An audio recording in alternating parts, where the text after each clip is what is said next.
Morning. It's Monday, March 14th. This used to be like the day before taxes, but it's not like that anymore. We pay taxes now in April. So in any event, let me tell you what happened on Saturday in Manhattan, which I will call sort of madness in Manhattan, but it probably happens all over the country, although I don't know if it really happens all over the country. This is about the crimes that were committed on that particular day. And some of them are insane. Absolutely insane. So the first thing is, some gentleman tried to kill two people who were sleeping on the street. Two homeless people. One of them he killed, and one of them woke up after the first shot and the guy ran away. And they know who he is, but they haven't caught him yet.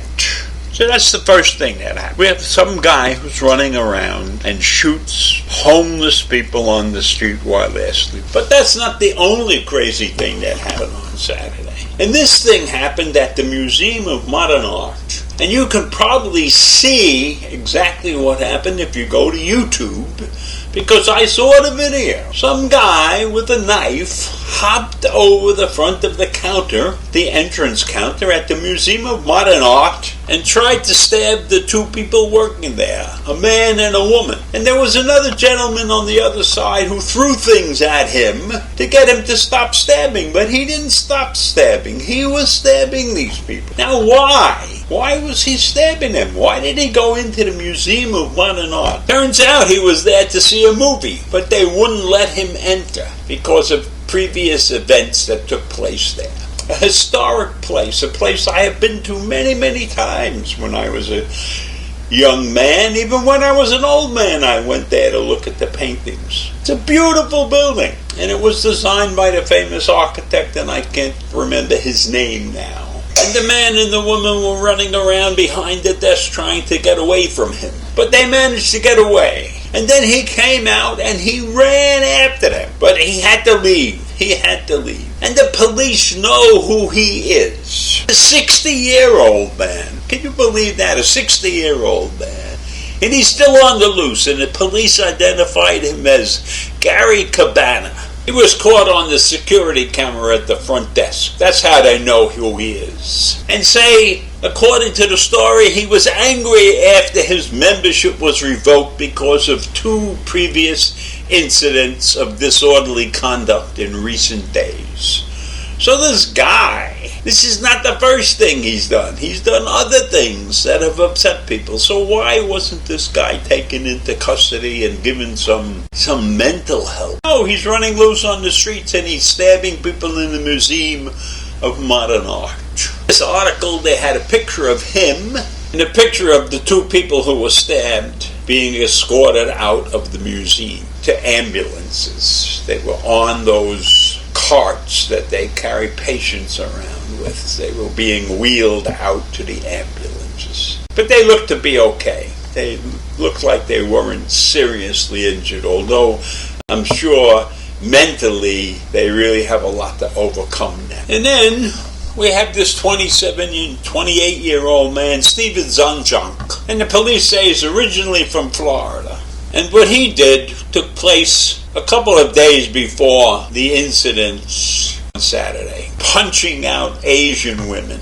And two of them ended up in the hospital. Now, Mr. Zonjunk is not a lucky man because several of the security cameras around the city captured him. They saw. And the police posted clips of him on Twitter. And then those clips were seen by a couple of security guards who were working at the library in Midtown Manhattan, not far from where the assaults took place. And these men, these security guys, recognized Zonjunk, one of their frequent customers, somebody who came to the library quite often, and they called the police, of course. Guess what happened then?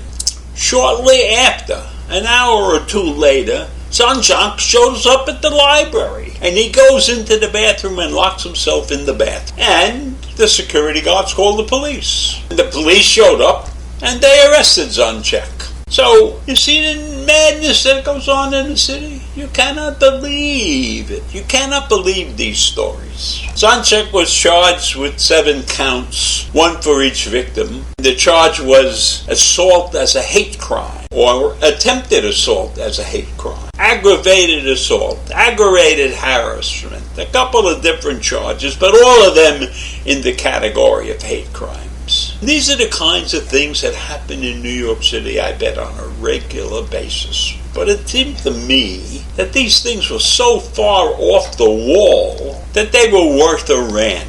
And we all know that attacks against Asian Americans have skyrocketed in recent years, particularly in New York City. And according to the New York City Police Department, bias incidents against the Asians in the city have more than quadrupled from 28 in 2020 to 131 in 2021. Why are they picking on the Asians? Because in their crazy minds, they believe that the pandemic was caused in China. That's what I think.